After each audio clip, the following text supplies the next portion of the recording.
Assalamualaikum warahmatullahi wabarakatuh. Salam sejahtera untuk Anda semua yang menyaksikan video ini. Kami buat video ini hanya sebagai pengantar ringkas. Ini adalah paparan ringkas dari sebuah seri pelatihan yang kami selenggarakan. Pelatihan kenali diri, kembangkan potensi, kejar prestasi. Mudah-mudahan pengantar ini bisa memberikan wawasan baru pada Anda. Dan untuk selebihnya, bila Anda ingin tahu lebih detail, maka bacalah buku kami dan ikutlah pelatihan-pelatihan yang kami selenggarakan. Selamat berbahagia, selamat sukses. Assalamualaikum warahmatullahi wabarakatuh.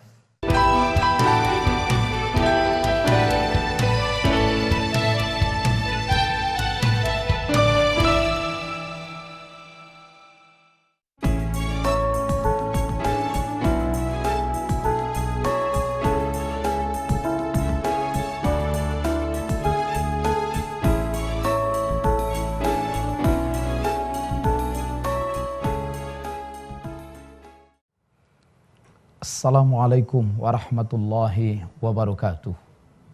Alhamdulillah wa bihi nasta'inu ala umuri dunya waddin. Asyhadu an la ilaha illallah wa asyhadu anna Muhammadan abduhu wa rasuluh. Allahumma salli wa sallim wa barik alaihi. Saudara-saudara sekalian, hamba-hamba Allah yang mulia.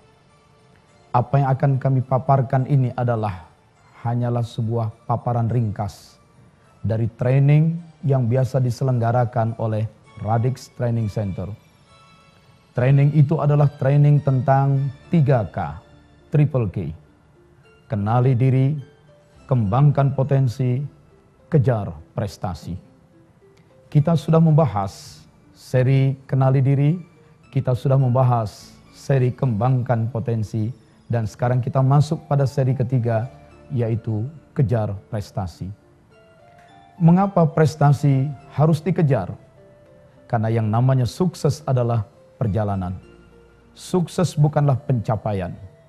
Sukses bukanlah ketika Anda tiba di satu tempat, ketika kita memiliki apa yang kita inginkan, ketika kita bisa menaklukkan banyak hal.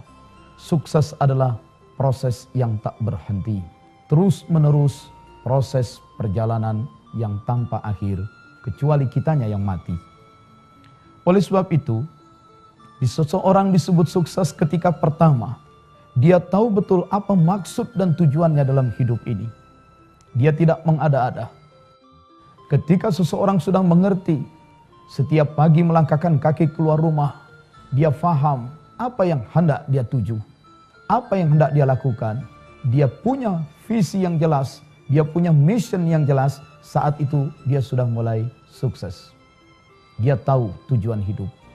Yang kedua, sukses adalah proses terus-menerus mengembangkan potensi sampai mencapai tingkat yang paling maksimal yang memang Tuhan sudah karuniakan kepada dia sebagai fitrah, sebagai desain ilahiyah terhadap dirinya. Dan yang ketiga, disebut sukses adalah ketika seseorang menghasilkan karya demi karya yang dengan itu dia bisa memberikan kontribusi, memberikan makna dan manfaat kepada orang-orang di sekitarnya. Marilah kita kejar prestasi itu, karena sukses memang sebuah perjalanan. Saudara sekalian, saya ingin menceritakan apa yang pernah terjadi pada Fatimah, putri Nabi Muhammad SAW. Satu saat Fatimah mencari-cari Nabi ke rumah Nabi, dan Nabi sedang pergi. Nabi Muhammad SAW sedang pergi. Ketika beliau pulang, istrinya Aisyah memberitahu bahwa Fatimah sang putri mencari-cari. Nabi Muhammad SAW lalu mendatangi rumah sang putri. Ada apa, wahai putriku? Fatimah yang anak perempuan berkata, ayah, lihatlah tanganku. Kulitnya sudah memutih, menebal, kapalan, kata sebagian orang.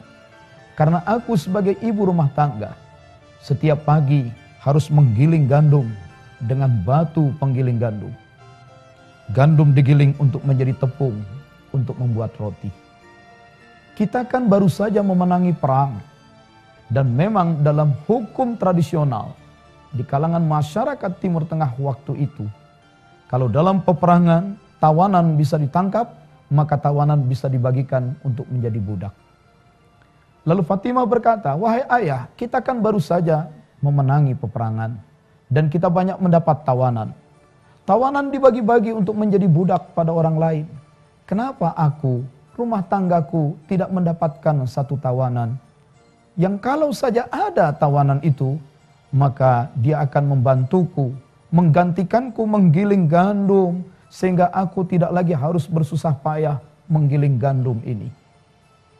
Oh, rupanya Fatimah mencari-cari ayahnya karena dia merasa kecapean menggiling gandum setiap pagi dan ingin mendapatkan seorang pelayan, seorang budak untuk menggilingkan gandum baginya. Lalu Nabi Muhammad SAW berkata, putriku, mana batu penggiling gandum itu? Fatimah menunjukkannya dan Nabi memegangnya. Seketika itu juga batu penggiling gandum itu berputar sendiri. Mana gandummu? Nabi menuangkan gandum itu ke batu dan gandum-gandum itu digiling menjadi tepung. Lalu Nabi Muhammad SAW berkata, wahai putriku, batu ini baru saja berkata kepadaku, kalau saja aku menghendaki, dia mau berputar terus sampai hari kiamat. Sehingga engkau tidak lagi bersusah payah menggiling gandum menjadi tepung.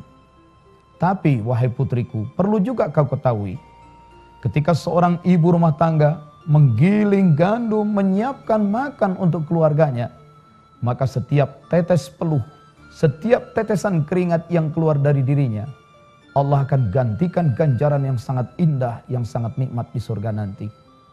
Tinggal pilih, mau engkau batu ini berputar terus menggilingkan gandum untukmu dan kau tidak berpayah-payah, atau kau berpayah-payah menggiling gandum, tetapi engkau akan mendapatkan ganjaran kehidupan yang mulia di akhirat nanti. Apa yang terjadi, saudara sekalian? Fatimah berkata, kalau begitu hentikan batu itu ya Rasulullah, biarlah aku yang bekerja menggiling gandum. Apa arti dari kisah ini?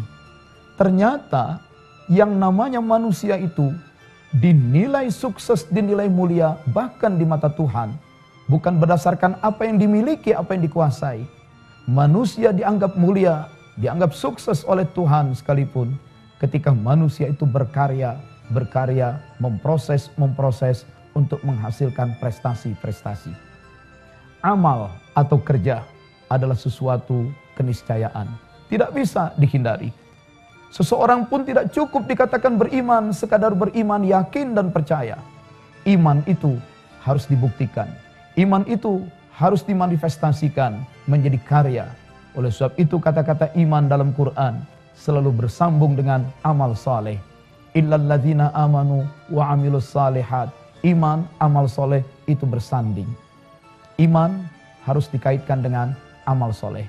Kalau kau menjadi orang yang punya keyakinan, maka kau harus buktikan keyakinan itu dengan karya, dengan kerja. Saudara yang mulia, ada lagi kisah lain. Di awal tahun 90-an saya membaca sebuah jurnal kesehatan. Diselenggarakan sebuah eksperimen di salah satu negara Eropa. Anak-anak muda yang bertubuh sehat dan kekar dimasukkan ke dalam sebuah rumah yang mewah. Selama tinggal di rumah itu, mereka boleh makan minum, mereka boleh menonton televisi, menonton video, membaca buku, membaca novel, apapun yang serba menyenangkan. Satu, mereka tidak boleh bekerja. Mereka tidak boleh melakukan kegiatan fisik, misalnya melompat-lompat, push up, jogging, tidak boleh. Mereka hanya duduk, tidur, dan kalaupun mungkin hanya untuk ke kamar mandi saja. Ditargetkan mereka tinggal di dalam rumah itu selama 2 bulan, hidup dengan penuh kenikmatan dan hanya berleha-leha tanpa melakukan kerja fisik sama sekali. Apa yang hendak dituju dengan eksperimen itu? Para dokter ingin tahu, kalau manusia hidup tanpa bekerja sama sekali, sekadar duduk berbaring, paling jauh ke kamar mandi, kalau sampai tubuhnya tidak mengalami aktivitas selama 2 bulan, kira-kira apa yang bakal terjadi pada tubuhnya? Itu yang hendak diteliti. Setelah beberapa minggu, karena kurangnya fisik bergerak, Kalau tekanan darah anak-anak muda itu kemudian melemah, kalau detak jantung menjadi tidak beraturan, itu sudah diprediksi. Tetapi yang menarik, setelah beberapa minggu mulai terlihat ada bagian-bagian tertentu dari sel-sel di tubuhnya yang mulai berkembang secara liar, yang dikhawatirkan itu akan menjadi bibit kanker. Nah, maka penelitian dihentikan. Rupanya manusia itu kalau sampai tidak bekerja sama sekali, tubuhnya akan menghancurkan dirinya sendiri. Dalam teknologi militer atau teknologi angkasa luar, ada yang dikenal dengan istilah self-destruction mechanism. Ketika sebuah roket yang masih berisi penuh bahan bakar, dia melesat naik ke udara. Bisa jadi tak lama dia melesat, dia kehilangan kendali. Dan roket itu limbung. Dan bisa saja dia jatuh ke daerah pemukiman yang padat penduduk. Padahal roket masih mengandung bahan bakar yang penuh. Tentu akan menimbulkan ledakan yang mencelakakan banyak orang. Maka pada roket itu dipasangkan self-destruction mechanism, mekanisme penghancuran diri.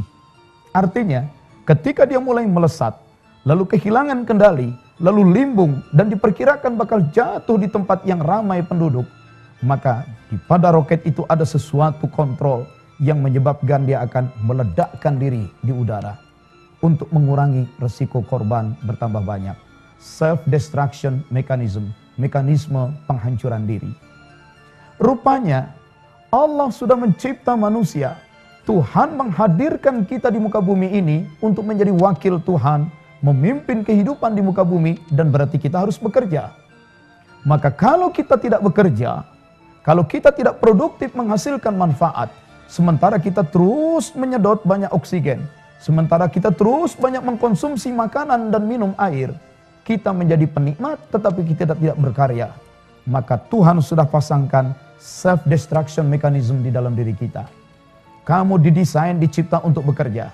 Kamu didesain, dicipta untuk berkarya. Kamu didesain, dicipta untuk menghasilkan. Tapi kalau kamu sudah tidak mau lagi bergerak, tidak mau lagi bekerja dan menghasilkan, maka di dalam dirimu akan bekerja mekanisme penghancuran diri. Kamu akan hancur dirimu sendiri.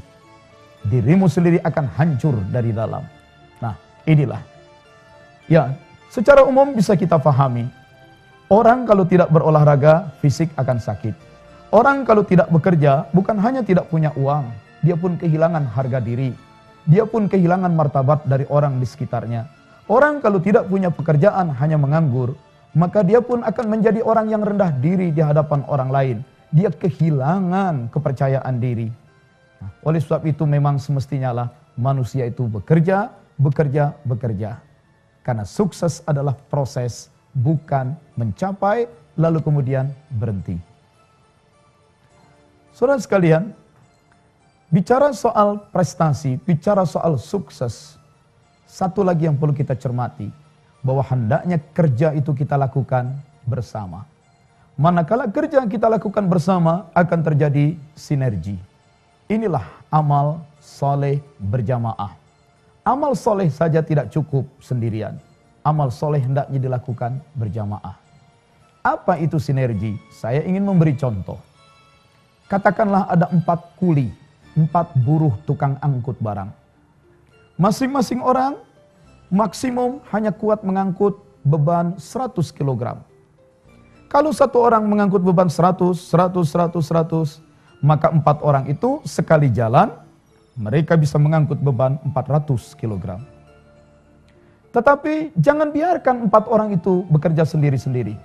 Gabungkan kekuatan mereka. Siapkan untuk mereka tandu. Tiap-tiap orang itu mengusung ujung tandu.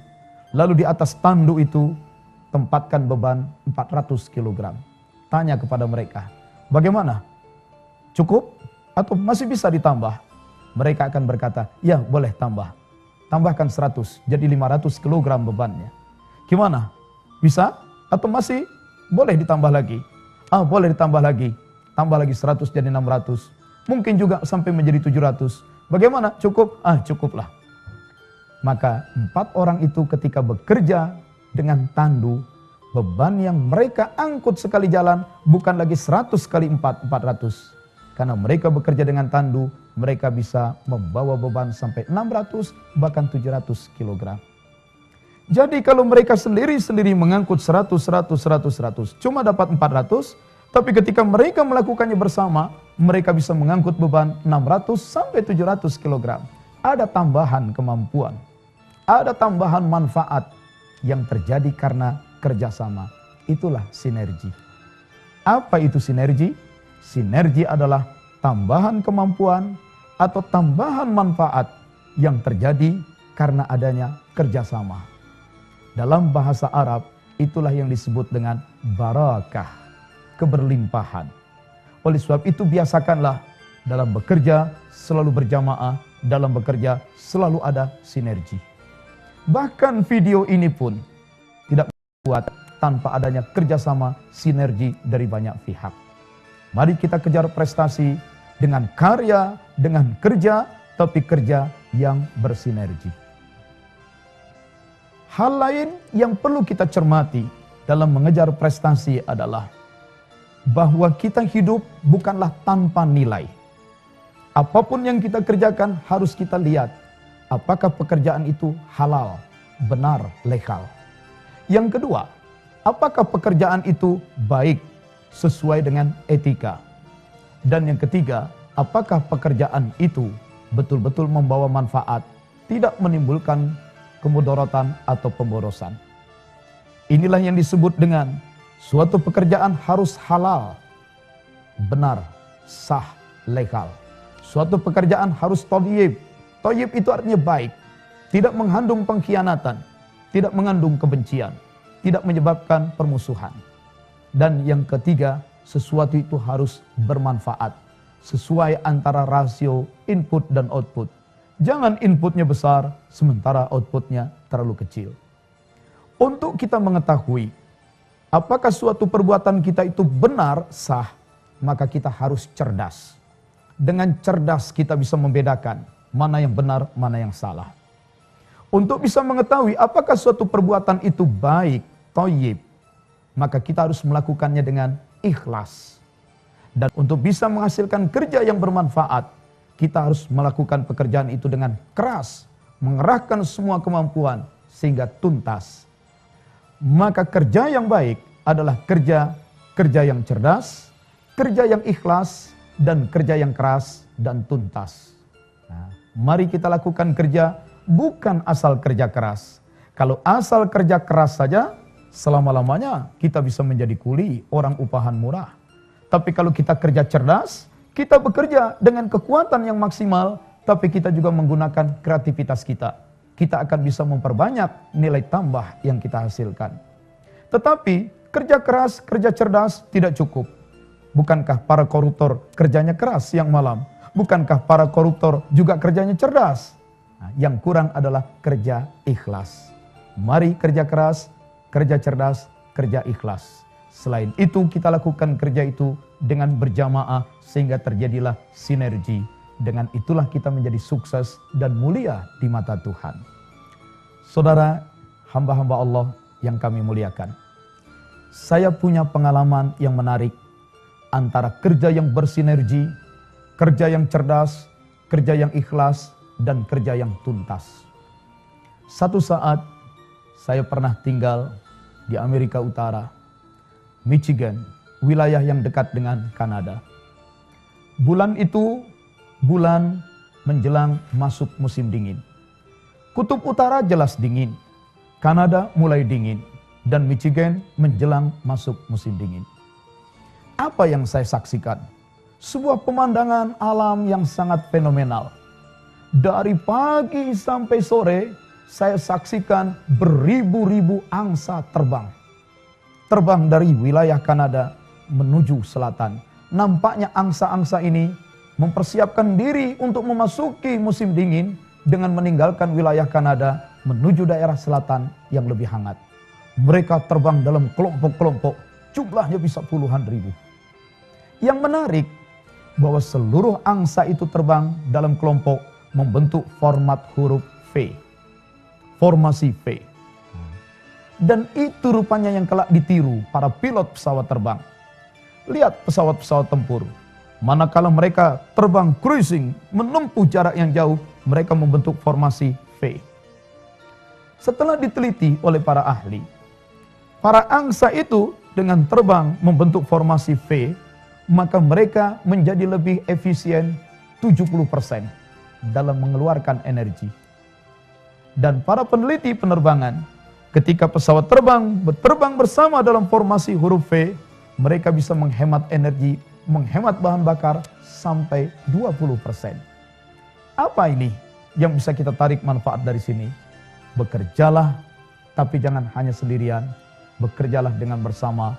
Dan bekerja bersama akan menghasilkan sinergi kalau kerjasama itu diiringi dengan disiplin, dengan keteraturan dalam soft yang terjaga.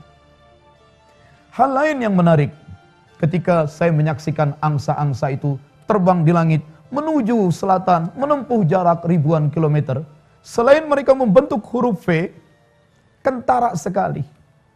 Angsa yang paling depan itu paling berat kerjanya. Dia harus membelah udara. Dan akibat belahan udara dari sayapnya, muncullah turbulence. Ulakan gelombang udara ke arah belakang. Tapi justru turbulence ini memudahkan angsa yang ada di belakang. Sehingga dia hanya dengan mengayuhkan sayap yang ringan, mereka sudah terangkat. Dikayuh lagi udara, muncul lagi turbulence ke arah belakang, yang belakang lebih ringan lagi, makin ke belakang, makin ringan. Tentu saja yang paling berat, yang paling depan. Tetapi, ketika angsa yang paling depan itu, yang harus payah dan berat membelah udara, dia kecapean, maka dia akan pindah ke posisi yang paling belakang. Dan angsa yang berada di nomor 2 sesudahnya, bergantian maju ke depan. Kerjasama yang dilandasi dengan keikhlasan. Ada kerja keras, tapi juga ada kerja ikhlas. Pemimpin ada saatnya berada di belakang. Tutwuri Handayani. Kader selalu disiapkan. Ada keikhlasan untuk menyiapkan kader yang akan mengganti posisi manakala seorang pemimpin sudah mengalami kesulitan. Ini kerja keras, juga kerja ikhlas. Formasi V itu sendiri mencerminkan sebuah kecerdasan, kerja yang cerdas. Maka terlihat ketika salah satu angsa itu mengalami sakit payah, dia terlihat tercecer, terbangnya melambat, makin rendah, nampaknya dia sakit. Apa yang terjadi? Dia tidak dibiarkan tercecer atau jatuh sendirian. Biasanya 2 angsa yang paling belakang segera mengawal angsa yang mulai lemah itu.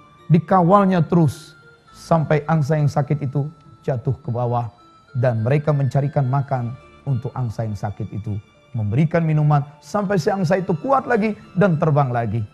Ini betul-betul gambaran kerja yang bersinergi, kerja yang bersama, tapi juga dilandasi oleh kerja keras, kerja cerdas, dan kerja ikhlas.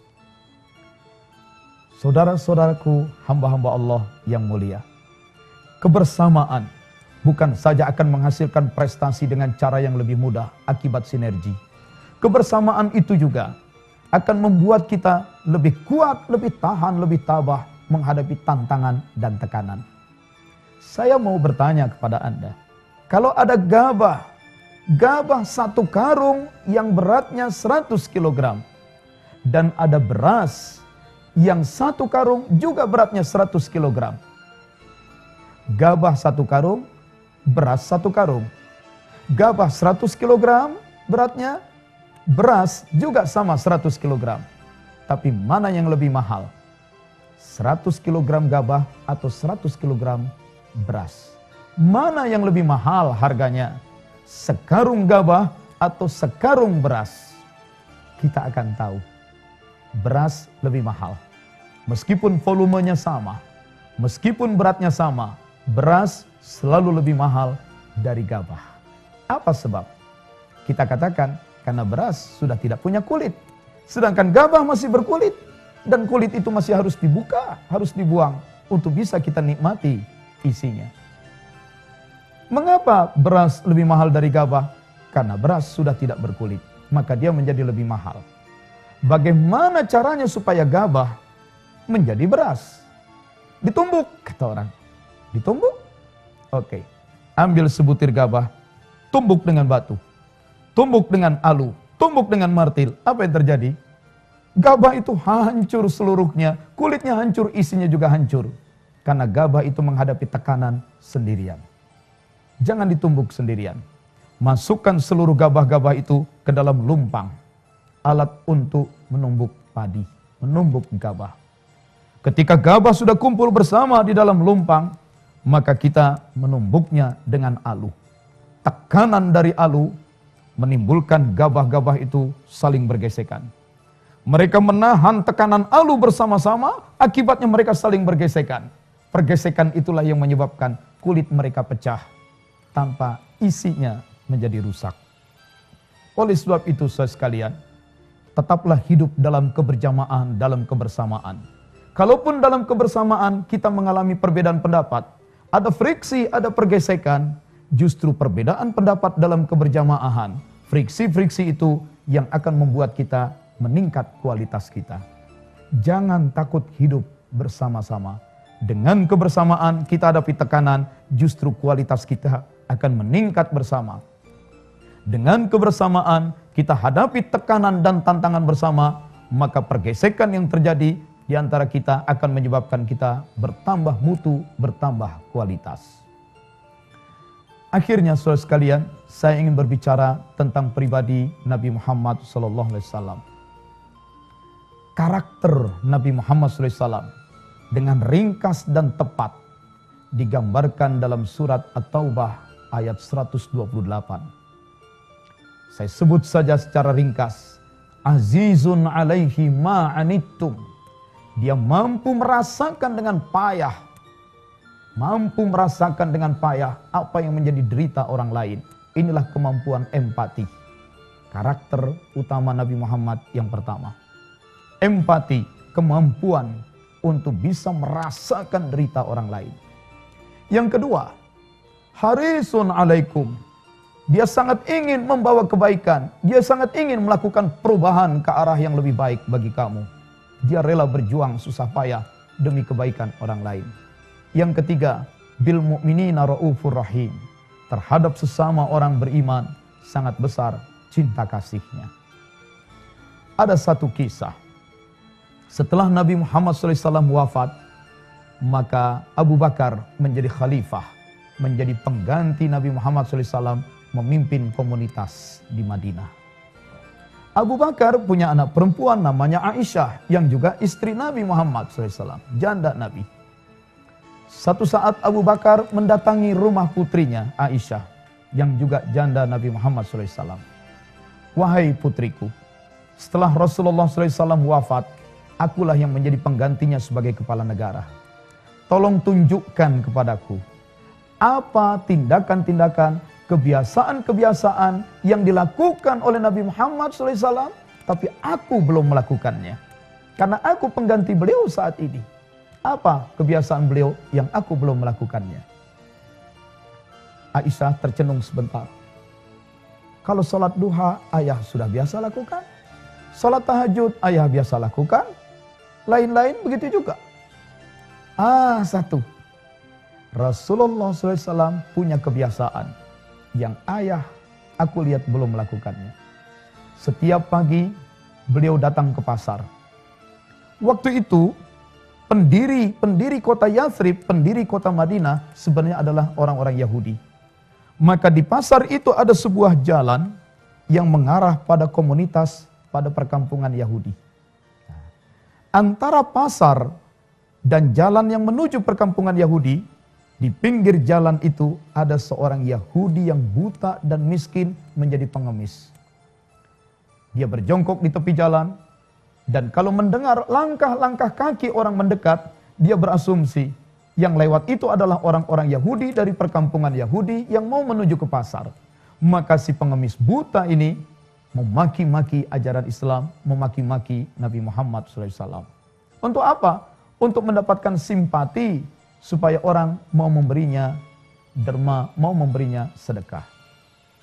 Nah, kepada si orang Yahudi yang miskin dan buta itulah Nabi Muhammad SAW datang setiap pagi. Rasul memberinya roti. Rasul memberinya minum susu. Padahal orang itu selalu memaki-maki, mencaci maki Islam dan Rasulullah. Itu yang aku belum lihat ayah melakukannya. Oh, kalau begitu aku harus menirunya. Esok paginya Abu Bakar mencari sang pengemis buta itu dan memberinya roti. Si pengemis buta yang Yahudi itu semakin menjadi-jadi. Untuk mendapatkan simpati semakin memaki-maki Islam dan Nabi Muhammad SAW. Sementara Abu Bakar harus menahan diri, mengendalikan kesabarannya. Sampailah si buta itu berkata, baguslah, engkau ini memang bukan pengikut Muhammad yang ngawur itu. Engkau masih mau memberiku makan dan minum kepadaku, orang yang miskin dan buta ini. Siapa sebenarnya engkau? Abu Bakar menjawab, aku adalah orang yang biasa memberimu makan roti dan susu setiap pagi. Kata si orang buta, bukan. Kamu bukan orang yang biasa memberiku makan tiap pagi. Bukan engkau orangnya. Dari mana kau tahu? Kata Abu Bakar. Orang yang biasa memberiku makan tiap hari itu, dia selalu memberikan kepada roti yang terbaik. Sedangkan yang kau berikan ini bukan roti yang terbaik. Dan orang itu selain memberiku makan roti, dia juga selalu menyayangiku. Dia punya budi pekerti yang halus. Tahu aku sudah tua renta, otot-ototku sudah terasa nyeri dan kaku. Dia selalu memijiti lenganku. Kadang dia mengelus, membelai kepalaku dengan penuh kasih sayang. Coba mana tanganmu? Si buta menjulurkan tangan. Abu Bakar pun meraih dan bersalaman. Kata si buta, ini tangan bukan tangan orang yang biasa memberiku makan. Karena aku tahu, tangan yang biasa memberiku makan, yang memijitiku itu, tangannya halus, namun penuh getar cinta kasih sayang. Dan bukan tangan orang ini. Si buta akhirnya berkata, sebenarnya kemana orang yang biasa memberiku makan setiap hari itu? Abu Bakar bilang, dia sudah wafat, sudah meninggal dunia beberapa hari lalu. Siapa dia sebenarnya? Abu Bakar berkata, dia itulah orang yang bernama Muhammad SAW. Betapa terkejut si buta, bahwa orang yang selalu dia maki-maki, ternyata Muhammadlah yang selalu memberinya roti terbaik tiap hari, memberinya susu untuk minuman terbaik tiap hari, dan selalu memijiti, membelai tubuhnya dengan penuh kasih sayang. Si buta tercengkang terkejut, menyesali sikapnya selama ini. Inilah ciri Rasulullah dalam bekerja. Prestasi bukan hanya dicapai dengan karya-karya yang sifatnya material, tapi prestasi kerja dicapai juga dengan pendekatan emosional dan kasih sayang. Sifat Rasulullah empati, punya kemampuan untuk merasakan derita yang dialami orang lain. Sekarang kita kaji bagaimana Rasulullah SAW itu memiliki harisun alaikum, semangat reform, semangat untuk melakukan kebaikan, membawa perbaikan bagi orang lain. Saya akan kisahkan sejarah. Sebenarnya yang kita kenal sebagai kota Madinah itu dahulunya adalah bernama Yathrib. Dan sebelum dia menjadi bernama Yathrib, itu adalah wilayah gurun pasir yang banyak pohon-pohon korma. Gurun pasir tapi banyak pohon-pohon korma. Orang-orang Yahudi di Yerusalem, karena mereka selalu bertikai, karena semakin padat jumlah penduduk Yerusalem, maka orang Yahudi harus mencari tempat lain. Datanglah 3 suku Yahudi dari Yerusalem. Bani Qainuqa, Bani Nadir, dan Bani Quraidah. 3 suku Yahudi ini mengembara, sampailah di tempat gurun pasir yang banyak pohon korma. 3 suku Yahudi ini dipimpin ketuanya yang bernama Yathrib. Lalu mereka membangun perkampungan di situ, maka perkampungan itu disebut perkampungan Yathrib. Jadi Yathrib yang kemudian menjadi Madinah, pendirinya adalah 3 komunitas, 3 suku Yahudi. Bani Qainuqa, Bani Nadir, Bani Quraidah. Mereka lah yang kemudian menguasai kebun-kebun korma.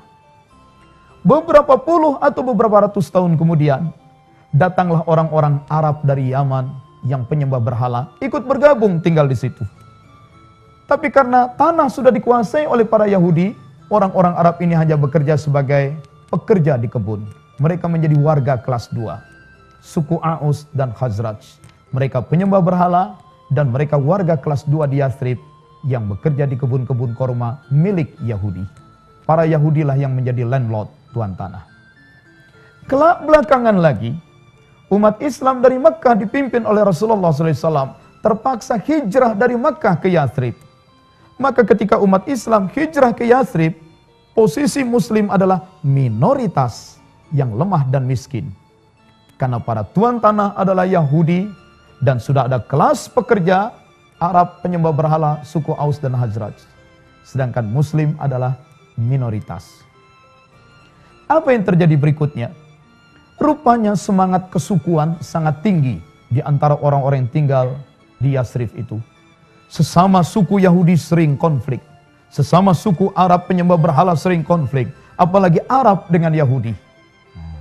Konflik-konflik yang sangat tidak produktif. Lalu Nabi Muhammad SAW mengumpulkan para tokoh-tokoh, ketua-ketua suku itu. Beliau katakan, kita ini memang berbeda etnis. Kita ini memang berbeda suku. Kita ini bahkan berbeda agama. Tetapi yang jelas kita hidup di satu kota, di satu tempat yang sama. Mata air sumber kehidupan kita sama. Pasar kita sama, jalan yang kita lalui sama. Mengapa kita tidak membangun kebersamaan? Sebuah ide yang menarik. Tapi karena yang mengucapkan seseorang yang sangat punya kredibilitas moral, maka ide itu diterima oleh semua orang. Oke, sepakat. Kita membangun sebuah city state, negara kota. Negara yang pluralistik, campuran multi etnik, multi suku, dan multi agama. Tapi persoalannya, siapa yang akan jadi pemimpin, jadi kepala negara? Saudara sekalian, fakta sejarah menarik. Ada fakta sejarah yang sangat menarik. Justru kelak yang dipilih, yang terpilih menjadi pemimpin kota Yathrib adalah Muhammad SAW. Padahal Muhammad berasal dari kelompok muslim yang minoritas, miskin dan lemah. Kenapa justru Muhammad yang dari kelompok minoritas yang terpilih jadi kepala negara Yathrib? Padahal ada komunitas Yahudi yang menjadi tuan tanah, bahkan pendiri kota Yathrib. Padahal ada kelas pekerja yang cukup kaya dari Arab, Aus dan Khazraj itu. Nah, unggulnya Rasulullah meskipun dari kelompok minoritas adalah kepribadian beliau, akhlak beliau, yang tiap-tiap beliau berbicara, tiap-tiap beliau menyampaikan ide, konsep dan gagasan, tujuannya adalah untuk reform, untuk membawa perbaikan bagi semua orang, bukan hanya untuk kepentingan individual. Terakhir, Nabi Muhammad SAW memberikan pelajaran, tidak boleh melakukan sikap agresif. Melakukan agresi penyerangan kepada orang lain, meskipun orang lain itu beda bangsa, beda suku dan beda agama. Tetapi, kalau sampai muslim diserang oleh orang yang membencinya, maka seorang muslim sendiri-sendiri atau bersama-sama wajib defense, membela diri dan menyerang balik.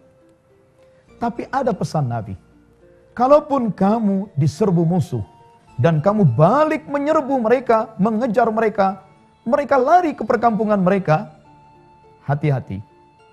Kamu hanya boleh mengejar orang yang angkat senjata kepada kamu. Masuk ke perkampungan mereka, jangan kau bunuh anak-anak yang tidak berdaya. Jangan kau bunuh orang-orang tua renta yang tidak berdaya. Jangan kau rusak tanaman-tanaman pangan mereka. Dan kalau mereka lari sembunyi berlindung di rumah-rumah ibadah mereka, stop pengejaran. Jangan kau mengejar mereka yang berlindung di dalam rumah ibadah dan menyerang mereka di dalam rumah ibadah mereka. Ini sesuatu yang menarik. Apa sebab? Yang namanya Tuhan, Dia pencipta alam semesta. Dia itu disebut dengan berbagai istilah. Orang Indonesia menyebutnya Tuhan, Inggris menyebutnya God, Lord, Arab menyebutnya Ilah, Allah. Bangsa-bangsa lain menyebut dengan istilah yang berbeda. Tapi meskipun nama istilah berbeda, yang namanya Tuhan pencipta alam sebenarnya Dia satu. Bahwa Dia disembah di dalam tempat-tempat yang berbeda. Ada rumah ibadah bernama masjid, ada bernama gereja, ada bernama sinagog, vihara. Tapi yang jelas, di dalam rumah ibadah yang berbeda itu, meskipun cara penyembahannya pun berbeda, yang disembah adalah Dia yang satu juga. Nah, kalau sampai musuh berlindung ke rumah ibadah mereka, sesungguhnya musuh itu sedang mencari perlindungan kepada Dia, Tuhan yang sama. Disitulah sebabnya Rasulullah melarang, Kalaupun kamu diserang musuh, kamu menyerang balik, kamu mengejar mereka, dan mereka masuk ke rumah-rumah ibadah mereka, stop pengejaran, jangan kau serang mereka di dalam rumah ibadah mereka. Apapun rumah ibadah mereka, apapun bagaimanapun cara mereka beribadah, sesungguhnya yang mereka sembah, yang mereka harapkan perlindungannya adalah Dia. Dia yang mungkin disebut dengan istilah yang berbeda oleh kita, tapi Dia itu Dia yang sama. Barangkali inilah maksud bil mu'minina raufur rahim. Terhadap seseorang yang beriman, Nabi memiliki belas kasih yang cukup kuat.